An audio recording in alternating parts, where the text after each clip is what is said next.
Sir आपकी आवाज नहीं आ रही।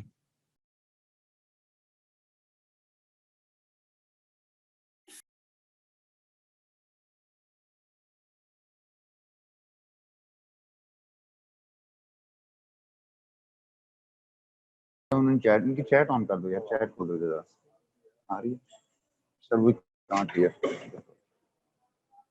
आवाज नहीं आ रही। Now you are getting my voice, please write down in chat. Are you getting my voice? जी सर आ रही है।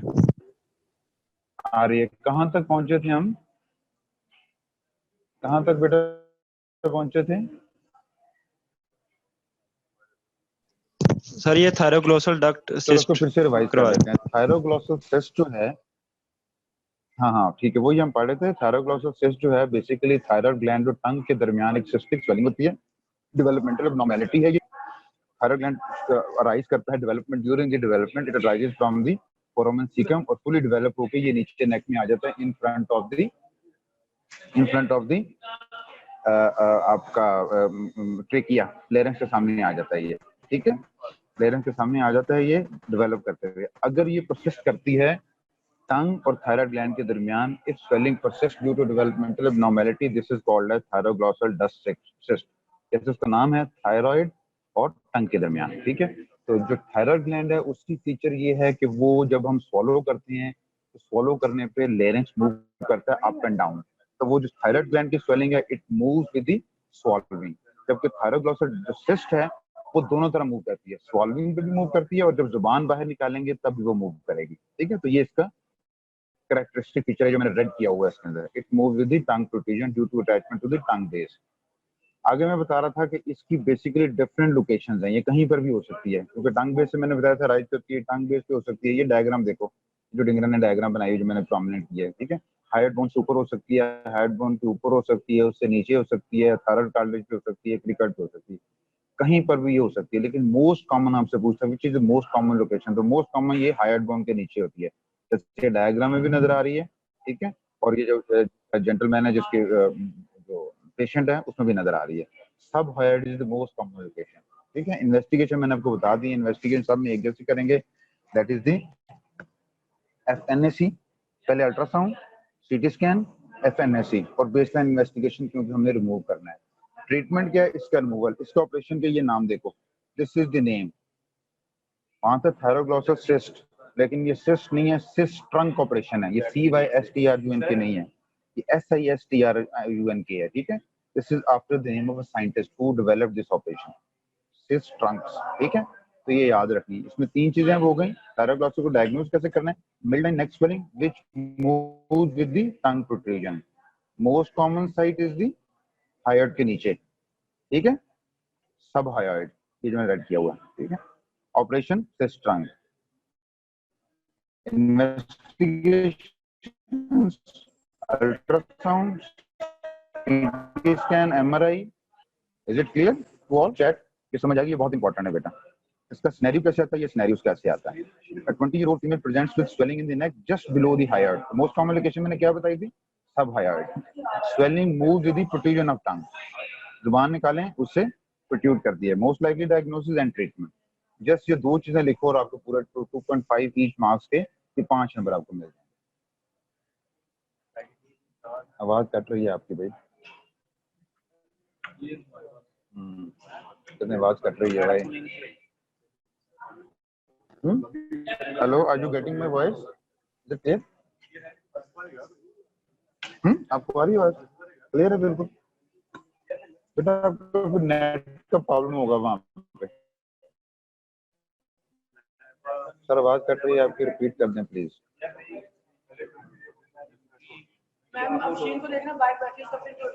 वी आर डिस्कसिंग दी। बेटा आपका नेट देखो, अपने वाईफाई के पास आके बैठो, यहाँ तो आवाज ठीक है, आवाज ठीक है ना? हाँ यहाँ पे आवाज ठीक है।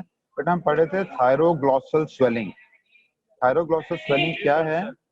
Basically it is a swelling between the tongue and thyroid gland, as the name indicates. Thyroid और टंग के दरमियान की स्वेलिंग है। डेवलपमेंटल एबनॉर्मलिटी होती है। ये इसलिए कि जो जुबान हम बाहर निकालते हैं या सलाइवा अंदर लेके जाते हैं, ये मूव करती है, ठीक है, ऊपर नीचे मूव करती है। इसके टेस्ट करवाने के लिए अल्ट्रासाउंड करवाएंगे, सीटी स्कैन करवाएंगे और एफएनएसी करेंगे तो कंफर्म द डायग्नोसिस। इसकी most common location hyoid bone के नीचे होती है ये, और ट्रीटमेंट इसका ये है सिस ट्रंक ऑपरेशन। इस सिस ट्रंक ऑपरेशन के स्पेलिंग याद रखें, ये CYS नहीं है, ठीक है। This is the thyroglossus. Second important swelling, अच्छा एक डर्मट। डर्मट के क्या फीचर होते हैं? राइट डाउन जो इन द चैट, मैंने पढ़ाया हुआ है। डर्मट के दो फीचर लिखो जल्दी से, quickly write down in chat. 2 features of the dermoid. कहीं पे भी डर्मोइड है उसके क्या फीचर है? Any good student? मारिया तुम बताओ, या एमन, मारिया, बिस्मिल, मुदस्सर, कोई anyone? Right down in chat.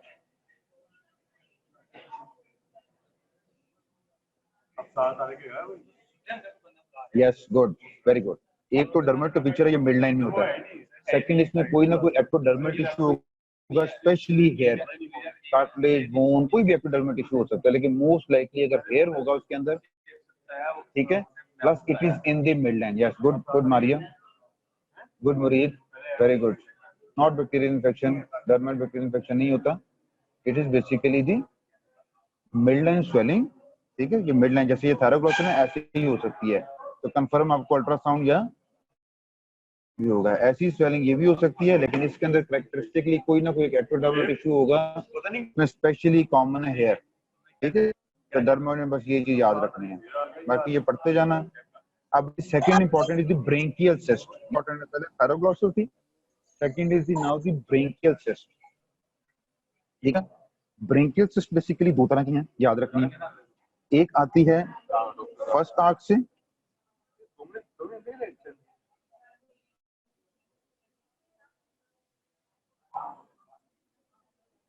एक आती है सेकंड आर्क से, एक आती है थर्ड आर्क से, ठीक है। थर्ड क्लेफ्ट से बल्कि 2 तरह की स्वेलिंग है, इन दोनों का एक ही डिफरेंस है। ये ब्रेंकियल सिस्ट जो होती है ये लेटरल होती है, दिस इज द स्वेलिंग, ठीक है। ये पहले देखो, ये स्वेलिंग है, ये लेटरल साइड ऑफ नेक पे जो बनी हुई है, ठीक है।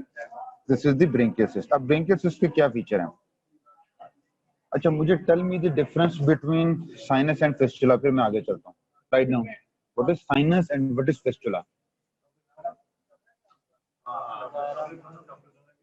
Tell me the difference, Maria.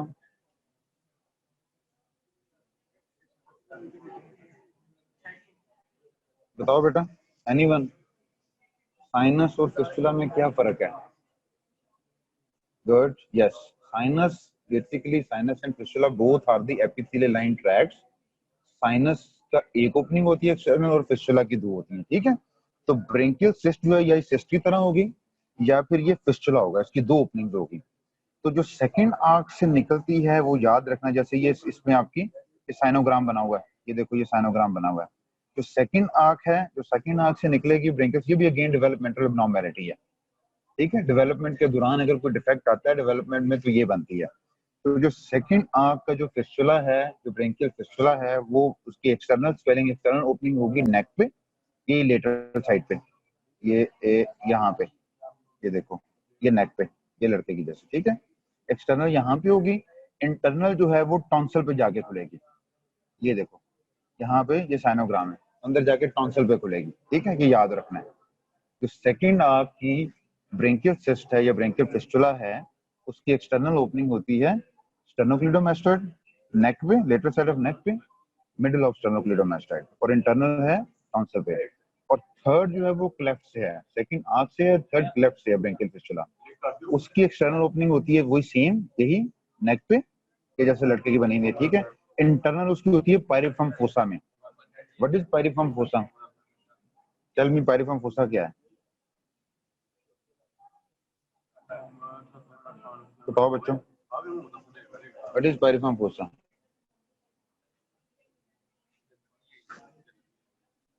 Quickly,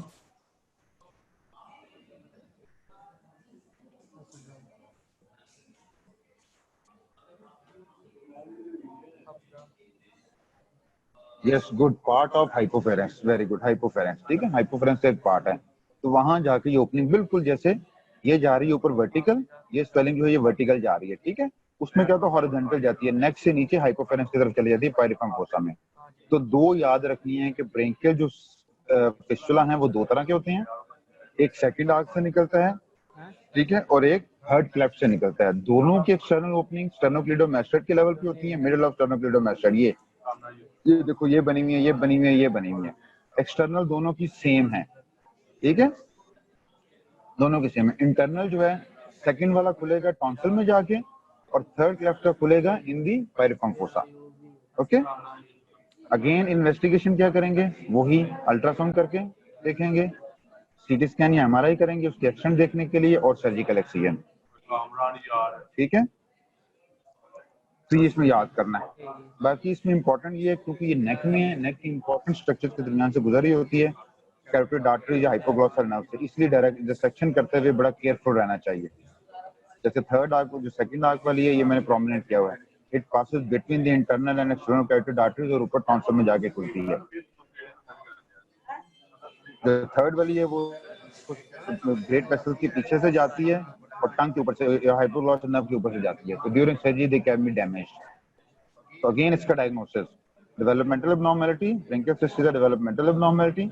second या थर्ड आर्क से, सेकंड आर्क जो है it arises from the, second arch जो है राइज करती है, सेकंड आर्क वाली जो है उसकी एक्सटर्नल ओपनिंग है एट द लेवल ऑफ स्टेर्नोक्लीडोमास्टोइड नेक में, ठीक है, और इंटरनल है टॉन्सिल में। अगर वो फिस्टुला है, कई बार ये ब्लाइंड सैग भी होता है, ठीक है, अगर फिस्टुला है, just like in this diagram. और थर्ड जो क्लेफ्ट से राइज करता है वो एक्सटर्नल वहीं पे नेक पे, लेटरल साइड पे स्टेर्नोक्लीडोमास्टोइड के ऊपर, और जो इंटरनल ओपनिंग है it open into the piriform fossa. बेटा अगेन बात करते हैं, देखो आवाज नहीं आ रही, ठीक है, आपको देखो क्या प्रॉब्लम है।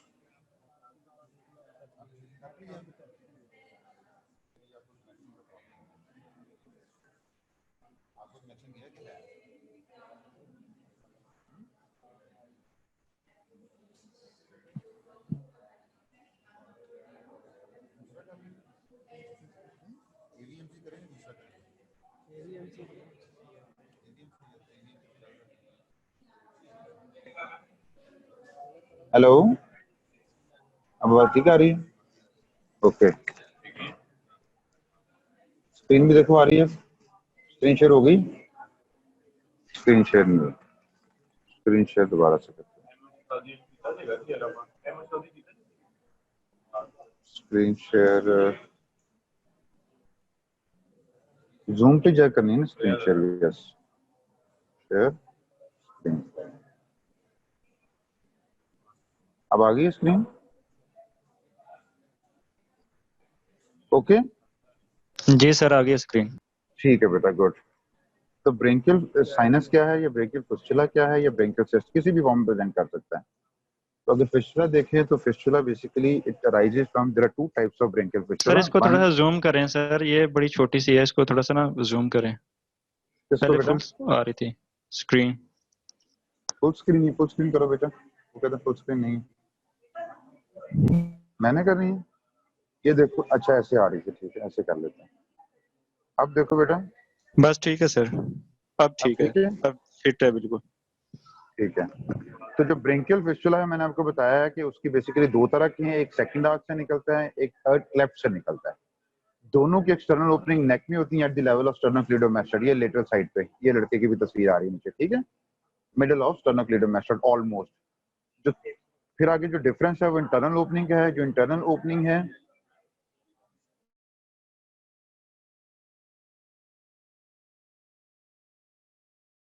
जो इन्वेस्टिगेशन वो ही करेंगे, अल्ट्रासाउंड, सीटी स्कैन और एमआरआई, एफएनएसी, ठीक है। Treatment is surgical excision. Surgery करते हुए जरा ध्यान रखना है क्योंकि जो ट्रैक है इनके वो इंपॉर्टेंट स्ट्रक्चर से पास करते हैं। जैसे सेकंड जो आर्क का फिस्टुला, उसका ट्रैक पास करता है between internal and external carotid arteries, इसलिए आप कैरोटिड वेसल्स को डैमेज कर सकते हैं सर्जरी में।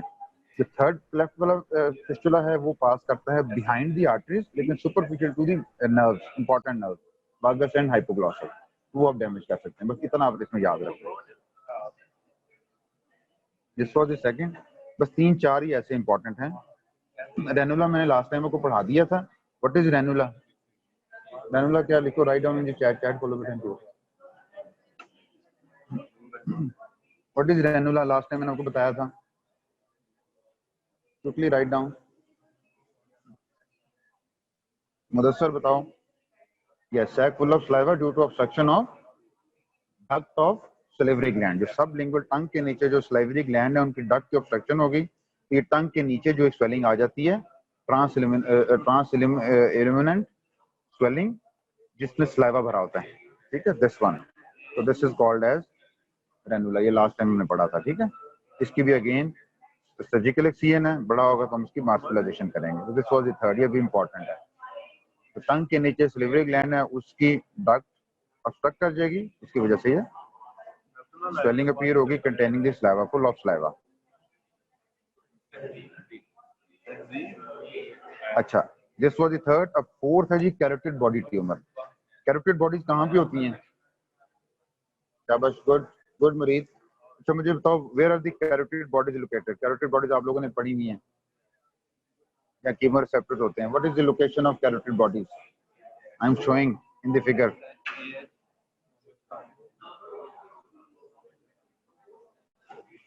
और क्या कैरोटिड बॉडीज होती क्या है, ठीक है, और कहाँ होती हैं? Yes, bifurcation of carotid vessels पे आपके न्यूरोवास्कुलर रिसेप्टर्स पड़े होते हैं जो कि आपके कुछ केमिकल्स, कैटेकोलामिन्स सीक्रेट करते हैं जो बॉडी के ऑटोनॉमिक नर्वस सिस्टम को कंट्रोल करते हैं, ठीक है। तो कई बार ये जो रिसेप्टर्स हैं इनका साइज बढ़ना शुरू हो जाता है, ठीक है, इसको कहते हैं कैरोटिड बॉडी ट्यूमर। यानी कैरोटिड की बॉडी, जो कैरोटिड बॉडी पड़ी होती है at the junction, at the bifurcation of internal and external carotid artery, यहाँ पे कई बार जो कीमोरिसेप्टर्स पड़े हैं वो इनलार्ज होना शुरू कर देते हैं और they present as a tumour, जिसको बोलते हैं कैरोटिड बॉडी ट्यूमर, ठीक है। इस ट्यूमर की टिपिकल फीचर क्या होगा ये भी लेटरल साइड ऑफ नेक, जैसे इस औरत का नजर आ रहा है, लेटरल साइड ऑफ नेक, लेकिन ये पल्सटाइल होगा। तो याद रखना है, नेक की जो भी लेटरल स्वेलिंग है, क्योंकि कैरोटिड लेटरल साइड पे होती है, लेटरल स्वेलिंग है, इफ इट पल्सेट्स, अगर उस स्वेलिंग में पल्सेशन आती है तो याद रखना है कि उसकी एफएनएसी या बायोप्सी नहीं करनी, क्योंकि वो वॉस्कुलर ट्यूमर है। वॉस्कुलर ट्यूमर मैंने आपको बताया था नहीं करनी। और कौन कौन से वॉस्कुलर ट्यूमर है बॉडी में जिसके हम एफएनएसी या बायोप्सी नहीं करते? एंजियोफाइब्रोमा के नहीं करते, ठीक है, कैरोटिड बॉडी ट्यूमर के नहीं करते, ठीक है। Whenever there is a swelling on the lateral side of neck and which pulsates, glomus के नहीं करते। very good मरीज, शाबाश, गुड, ठीक है। तो जो भी पल्सेट करती है स्वेलिंग लेटरल नेक में, वो कैरोटिड बॉडी ट्यूमर है। इसके अब इन्वेस्टिगेशन मैंने बताया, एफएनएसी बायोप्सी नहीं कर सकते तो आप क्या करते हैं, सीटी स्कैन या एमआरआई करवाते हैं। एमआरआई के ऊपर क्या होता है, एमआरआई को याद रखें, लायर साइन। ये लायर साइन जो है ये feature of carotid body tumour, ये एमसीक्यू पूछ लेता है आपसे। लायर साइन क्या है? जब ट्यूमर बढ़ता है तो स्प्लेइंग हो जाती है, दोनों इंटरनल और एक्सटर्नल के दरमियान ये स्प्ले करते हैं, एक दूसरे से अवे जाना शुरू हो जाती है, एक दूसरे से दूर जाना शुरू हो जाती है। ये जैसे इस फिगर में है, नॉर्मली इतना डिस्टेंस नहीं होता। ये ट्यूमर की वजह, ट्यूमर जो बड़ा होता है, एक्सटर्नल और इंटरनल कैरोटिड आर्टरीज का गैप बढ़ना शुरू हो जाता है। This is called as splaying apart of external and internal carotid vessels seen on MRI angiography, which is a typical of carotid body tumor, also known as chemodectoma. Chemodectoma क्यों कहते हैं? क्योंकि ये केमिकल्स जो कैटेकोलामीन है ये प्रोड्यूस करता है, ठीक है, ये ट्यूमर। इसका जो फर्स्ट टेस्ट मैंने बता दिया MRI, सीटी स्कैन या MRI। सेकंड इसका यूरिन के अंदर देखते हैं, अल्ट्रासाउंड से कर सकते हैं, पहले अल्ट्रासाउंड करेंगे फिर CT scan MRI।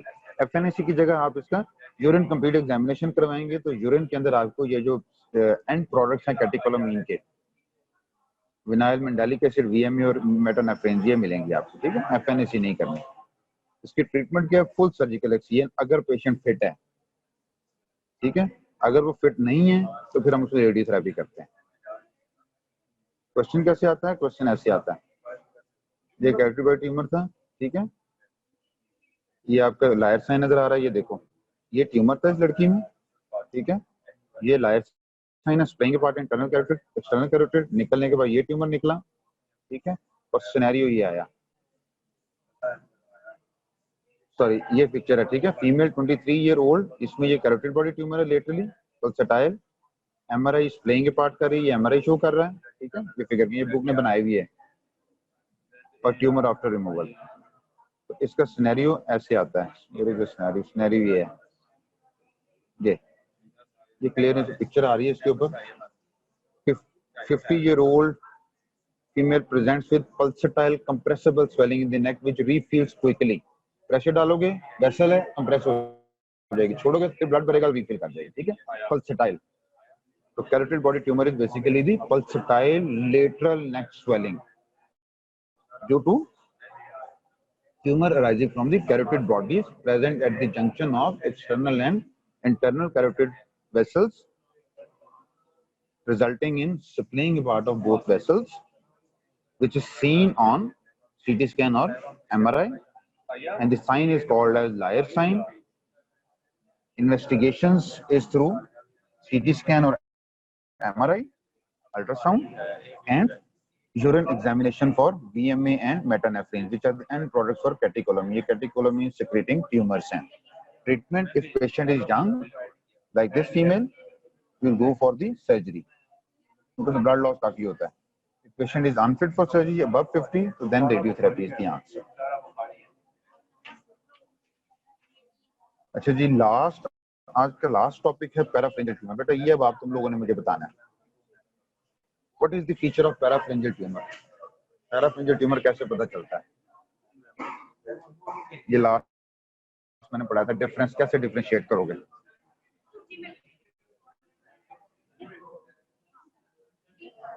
what are the features of parapharyngeal space tumor?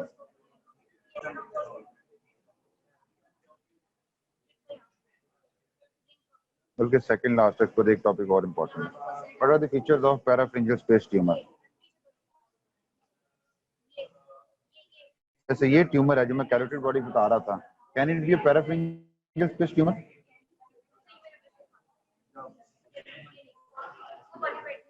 शाबाश, एंगल ऑफ मैंडिबल पे होता है, जैसे ये एंगल ऑफ मैंडिबल पे है, ठीक है। अब ये angle of mandible, second feature क्या है? एंगल ऑफ मैंडिबल पे ये अगर इस जगह पे सिर्फ दो डिफरेंशियल, ये जैसे फिगर है एंगल ऑफ मैंडिबल पे है, बताओ कौन कौन से दो ट्यूमर्स हो सकते हैं, तीन ट्यूमर्स हो सकते हैं, टेल मी। एक तो भी हम पढ़े हैं कैरोटिड बॉडी ट्यूमर, ठीक है, एंगल पे होगा, अगर पल्सेट करता है, इफ इट पल्सेट्स तो this is the carotid body tumour, एक तुमने पढ़ लिया। सेकंड क्या हो सकता है यहाँ पे एंगल ऑफ मैंडिबल पे? अब लिखना है बेटा आप लोगों ने, राइट डाउन इन चैट। अब यहाँ से इंटरैक्टिव होगा क्योंकि we have got 25 minutes more, ठीक है। सबमेंडिबल ग्लैंड ट्यूमर हो सकता है, सेकंड, ठीक है। और शाबाश, अगर ईयर की डिस्चार्ज की हिस्ट्री है, अगर कान बहता है और नेक में ऐसी स्वेलिंग आई है सबमेंडिबल रीजन पे, तो it can be the dissolved abscess, good, उसमें ईयर डिस्चार्ज की हिस्ट्री होगी। और क्या हो सकता है? सब अभी हम यहाँ पे डिस्कस करते हैं सारी। और क्या हो सकता है? पल्सेट करेगी कैरोटिड बॉडी, ठीक है। अगर खाना खाने से इसका साइज बढ़ता है, सबमैंडिबुलर साइलेंटाइटिस, ठीक है, सबमैंडिबुलर स्टोन है। अगर कान में से पस आ रही है और ये स्वेलिंग आती है तो डिसॉल्व्ड एब्सेस। तीन हो गई, और बताओ शाबाश, और तीन तो हो गई, डिसॉल्व्ड हो गया, ये डिस्चार्ज की हिस्ट्री होगी डिसॉल्व्ड में, कैरोटिड बॉडी में पल्सेशन होंगी और सब मैंडिबुलर में हिस्ट्री होगी कि जब वो खाना खाएगा या खाएगी तो उसका साइज बढ़ जाएगा। और बताओ, लास्ट हम पहले पढ़ चुके हैं। अच्छे बच्चे बताओ। एमन तुम जवाब नहीं दे रही। आई एक्सपेक्ट एमन, हमारा, मुदस्सर, ठीक है। प्लेमॉर्फिक, शाबाश, good. Pleomorphic adenoma tail of parotid, good, excellent. ये pleomorphic adenoma tail of parotid से आ सकता है, वेरी गुड। यहाँ पे पैराटिड की टेल खुलती है, शाबाश। और हेमेंजियोमा लीस्ट लाइकली, पैराफ्रिंजियल हेमेंजियोमा हो सकता है। चलो ठीक है, पैराफ्रिंजियल हेमेंजियोमा ठीक है। अब कैसे पता चलेगा कि पैराफ्रिंजियल हेमेंजियोमा के सेकंड कहाँ पे होगी स्वेलिंग?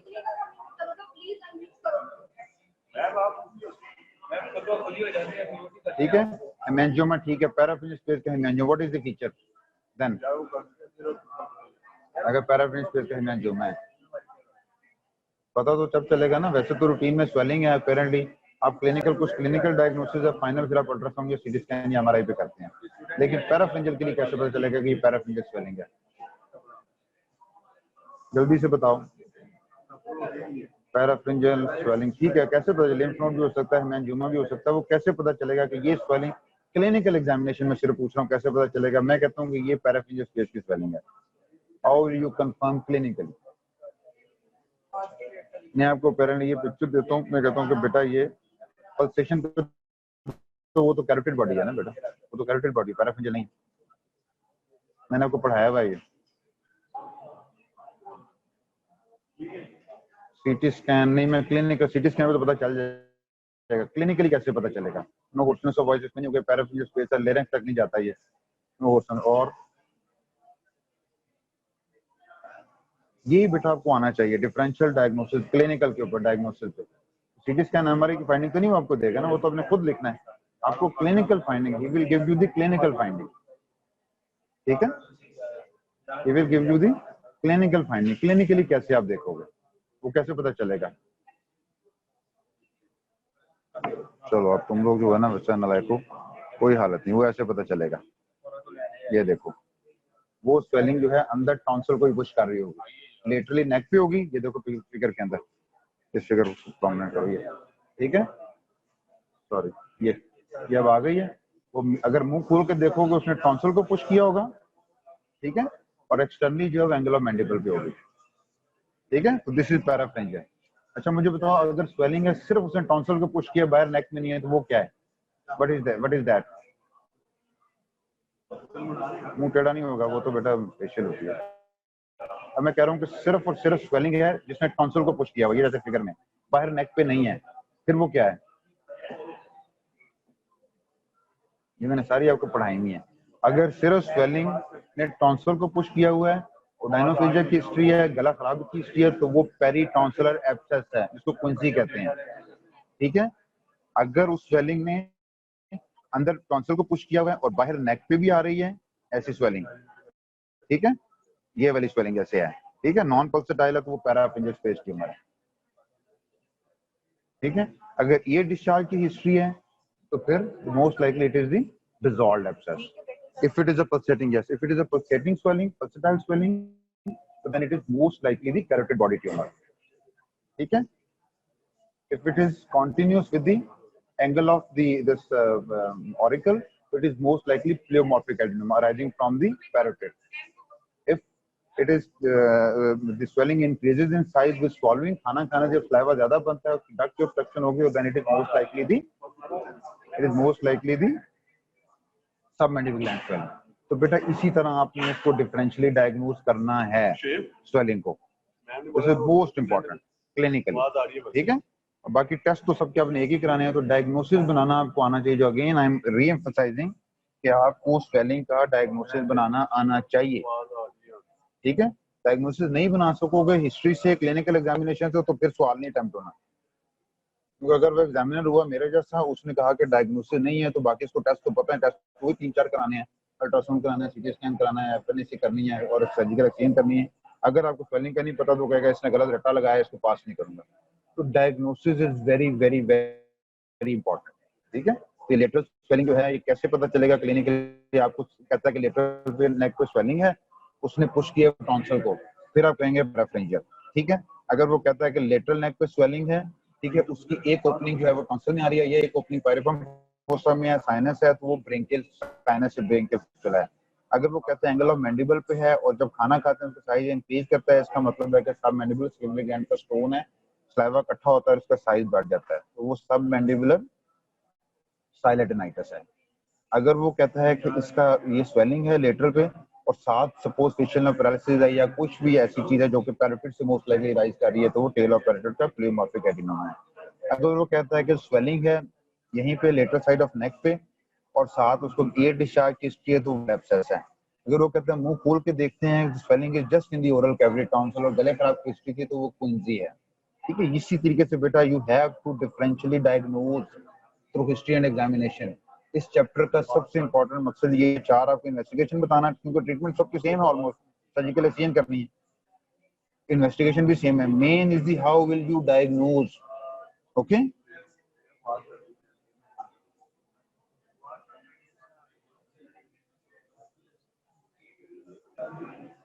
ठीक है, चलो जी।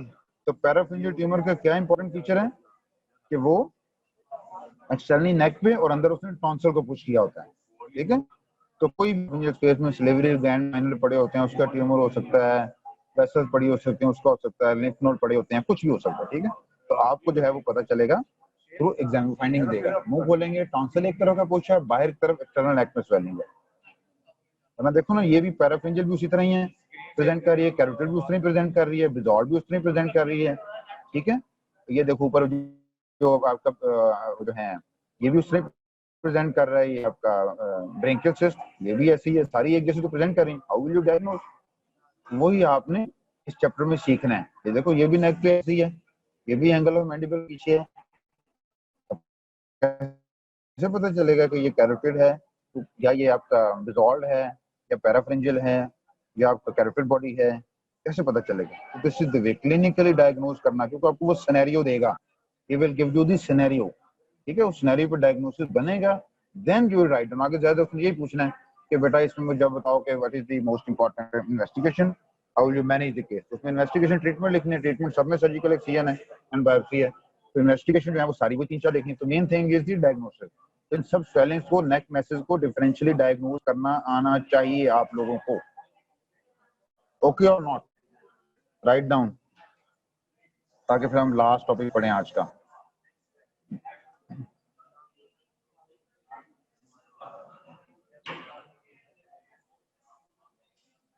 Last topic is cystic hygroma, cyst की तरह का। जैसे बेटा जो आपकी वीनस ड्रेनेज है नेक की, वो कहाँ जाती है? जुगुलर वेन्स में।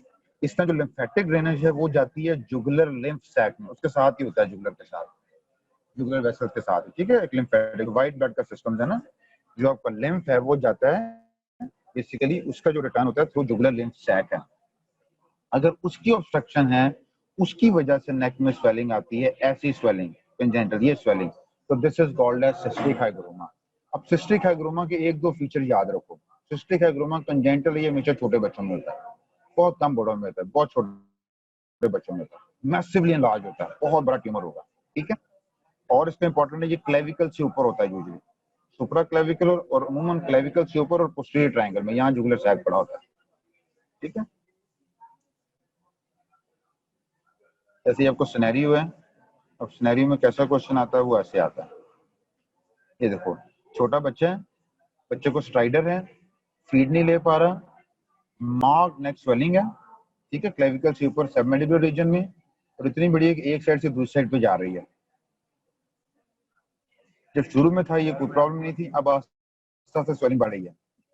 पिछले 2 सालों में ये स्वेलिंग बहुत ज्यादा बढ़ गई है, इतनी ज्यादा कि उससे अब सांस नहीं लिया जा रहा, सांस का उसको आवाज आ रही है, स्ट्राइडर है।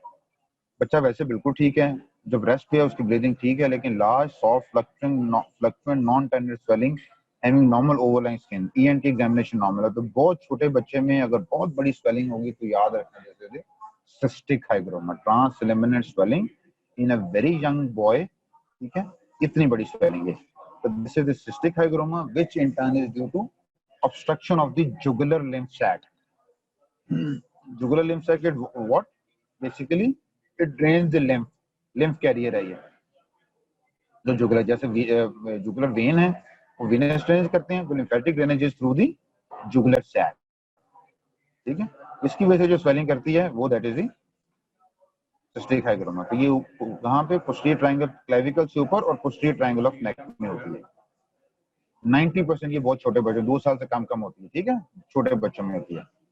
सुप्राक्लेविकल रीजन में होती है, फिल्ड विद लिम्फ, रेनुला जैसे था, it was filled with saliva. ये जो है it is filled with lymph, क्योंकि ये जुगुलर लिम्फ सैक की ऑब्स्ट्रक्शन की वजह से बनती है। बहुत बड़ी होती है पूरे नेक में, इस चीज को पूरा जो है ना निकालना काफी मुश्किल होता है, इसलिए इसका जो है जितना रिमूव कर सकते हैं वास्कुलर न्यूरो स्ट्रक्चर बचा के, क्योंकि neck has a rich supply of nerves and vessels, ठीक है। तो इसके लिए बड़े ध्यान से सर्जरी करते हैं, लेकिन फिर भी इसमें रिकरेंस के चांस होते हैं, और सर्जरी करने से पहले ट्रेक्योस्टमी कर देते हैं। तो ये आपको क्वेश्चन आता है, देखो डायग्नोसिस क्या है इसका, डायग्नोसिस आप लिखेंगे this is cystic hygroma. Aetiology क्या है, obstruction of the jugular lymph sac. Commonest site क्या है, supraclavicular in the posterior triangle of neck. Treatment क्या है, सर्जिकल एक्सचेंज। 4 डायग्नोसिस, लेकिन अब डायग्नोसिस नहीं बनेगा तो अगले फिर उसकी मर्जी है। डायग्नोसिस नहीं होगा, टियोलॉजी तो बना ही नहीं सकोगे, कॉमन साइड भी नहीं बता सकोगे, ट्रीटमेंट बता भी देते हो तो there will be no marks, क्योंकि उसको पता होगा, इसको तो पता ही नहीं है ये सिस्टिक हाइग्रोमा है, ब्रेंकियल है, ये पैराफ्रेंजियल है, व्हाट इज दिस, सबमैंडिबुलर है, what is basically the swelling is. इसीलिए क्लिनिकल डायग्नोसिस आपके लिए, clinical diagnosis, clinical differential diagnosis is very very very important. Again I am emphasising, okay. तो लास्ट टीबी तो अपने पढ़े ही हैं। टीबी के लिम्फ नोड एक पिक्चर होता है, ये आपस में मेटेड टुगेदर होते हैं, जुड़े हुए होते हैं, ठीक है। मल्टीपल लिम्फ नोड नेक में है, फीवर की हिस्ट्री है, वेट लॉस की हिस्ट्री है, एनोरेक्सिया की हिस्ट्री है, बहुत ज्यादा लिम्फ नोड्स हैं, एक दूसरे से जुड़े हुए हैं। तो याद रखना, पाकिस्तान जैसे अंडर डेवलप्ड कंट्रीज में तो वो आपका टीबी है। टीबी के लिए आपने बेसिकली क्या करना है, इन्वेस्टिगेशन वही है, ट्रीटमेंट आपने एटीटी देते हैं, एंटी ट्यूबरकुलोसिस का, जो आप पढ़ चुके हैं। Any questions? Any questions? I'm waiting your question. कुछ क्वेश्चन है तो पूछो बेटा।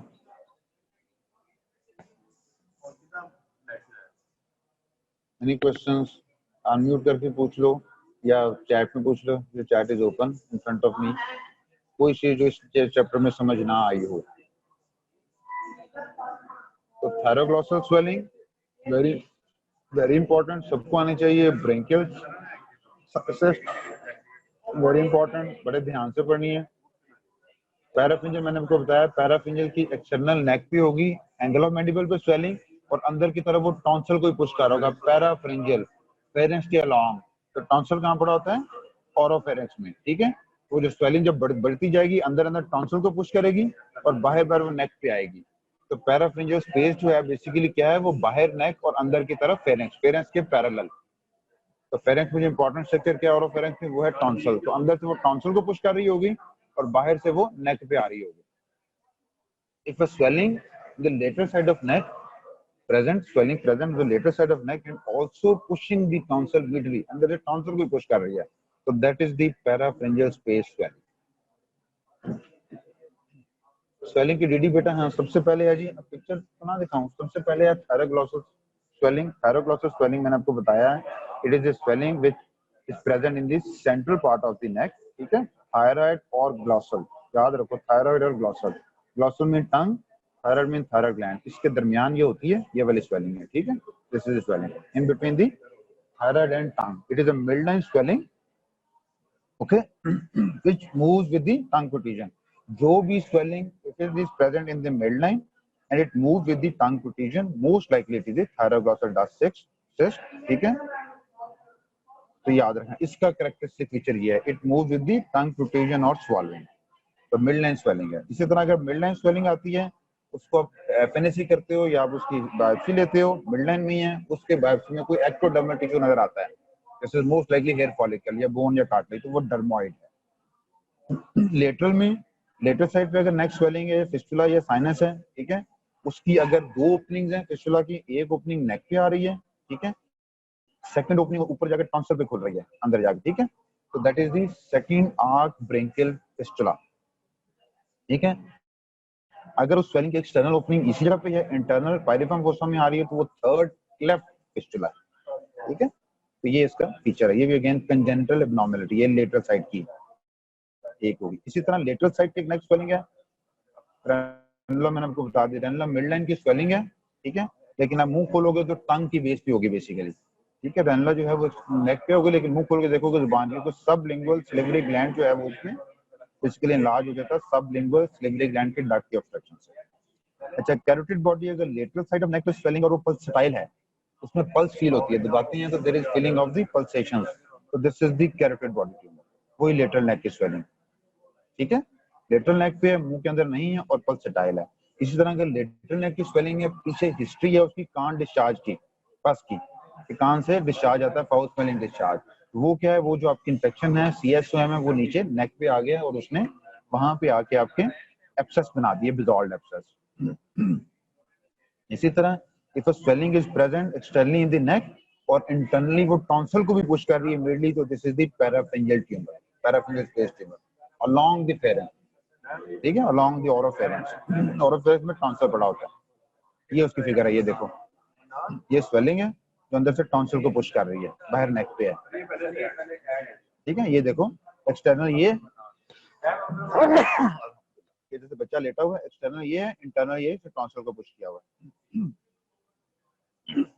ठीक है। तो दिस इज द पैराफिंजियल। इसी तरह जो सिस्टिक हाइग्रोम है वो बच्चों में होता है, 2 साल या उससे कम बच्चों में, जुगुलर लिम्फ साइट के ऑब्स्ट्रक्शन की वजह से होता है, ठीक है। और बहुत बड़ी स्वेलिंग होती है, it is present above the clavicle, clavicle से ऊपर, और यूजुअली पोस्टीरियर ट्रायंगल ऑफ नेक में, जैसे ये देखो इस बच्चे में, ठीक है। बिग स्वेलिंग, अगर बहुत बड़ी मैसिव स्वेलिंग है एक साइड ऑफ नेक से दूसरी साइड तक, नीचे मैंडिबल से लेके नीचे क्लेविकल नॉच तक स्वेलिंग है, बहुत छोटा बच्चा है, तो याद रखना है कि this is most likely the cystic hygroma, which in turn is due to obstruction of the jugular lymph sac. Commonest site is the supraclavicular posttriangular region, or treatment is the excision preserving the important nerves and vessels.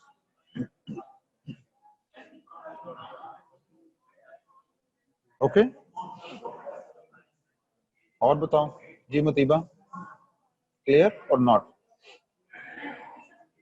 Dermoid मैंने बताया बेटा, dermoid midline swelling होती है, FNAC पे ये उस पे biopsy पता चलती है। इसकी फीचर होता है कि एक मिडलाइन बिल्कुल सेंटर में होगी, तो बॉडी के किसी भी हिस्से में हो सकती है, लेकिन सेंटर में होती है, पेट पे हो सकती है, आपके सेंट्रल पार्ट ऑफ बॉडी पे कहीं पर भी हो सकती है, चेस्ट पे हो सकती है। जब इसको रिमूव करते हैं तो इसमें कोई ना कोई डर्मोइड, याद रखो डर्मिस स्किन का या एक्टोडर्म का कोई ना कोई टिश्यू होता है, तो यूजुअली हेयर कॉमनली होता है, ठीक है। ओके, तो नेक्स्ट संडे को आप टाइमिंग बता देना बेटा, बाकी वो लोग भी ऐड हो, कल बच्चे कम ऐड थे। All of you should be with me during 11 AM to 1 PM for revision of second half of the year, ठीक है, वो करेंगे। और उससे नेक्स्ट संडे को हम इंशाल्लाह, मैं घर से करवाता हूँ, घर से जो है ना, फिर आपको मैं पेरेंट्स इनवाइट कर दूंगा, then there will be a test of parents, next online test.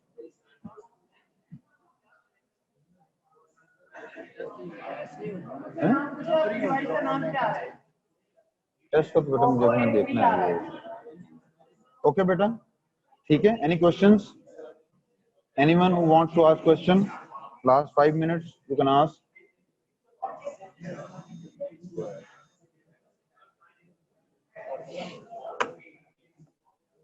Nothing to ask? Okay beta, चलो यार कर दूंगे जिसमें। Thank you very much.